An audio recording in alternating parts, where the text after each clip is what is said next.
So stay my pen on Facebook ពេលនេះខ្ញុំមានជំរាបមកបទទៀតហើយបទនេះជាការសំណូមពររបស់ friend ពីរនាក់ទី1គឺ MC លេខហើយទី2គឺបងស៊ីធនាហើយសូមផ្ញើបទនេះជូនដល់ម្ចាស់សំណូមពរជាពិសេសអ្នកដែលបាន post និង like លើវីដេអូរបស់ភាអរគុណច្រើនមែនតើមានចំណងជើងថាសុនីយ៉ាមុនគេង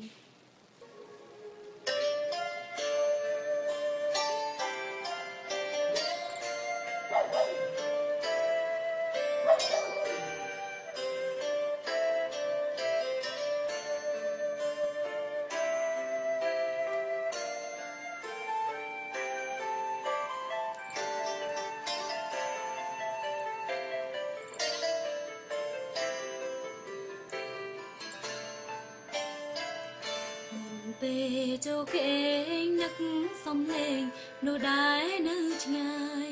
ផ្ញើចិត្តនឹកពីចំងាយរួឃ្លាតកាយក៏ចិននៅក្បែរ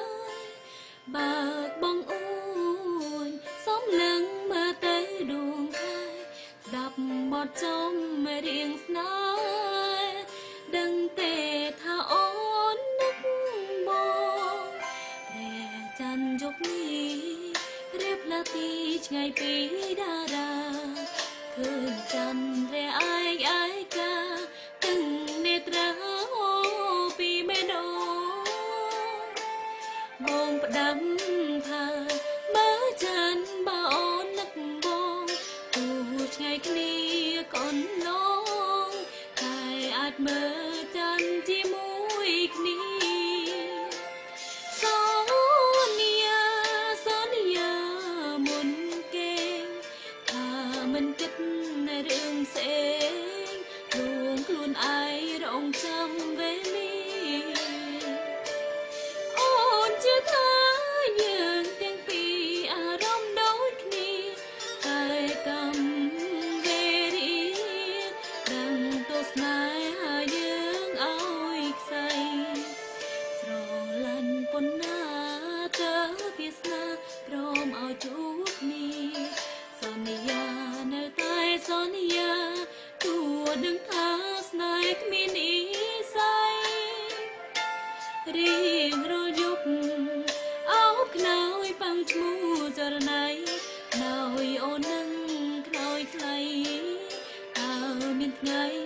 នៅក្បែរគ្នាទេ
ជួបគ្នា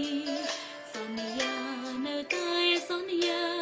ទួដឹងថាស្នេហ៍គ្មាននិស្ស័យរៀងរាល់យប់អោបខ្នើយប៉ាំងឈ្មោះចរណៃខ្នើយអូននឹងខ្នើយថ្លៃតើមានថ្ងៃនៅក្បែរគ្នាទេជួយ like ផងណាអរគុណច្រើន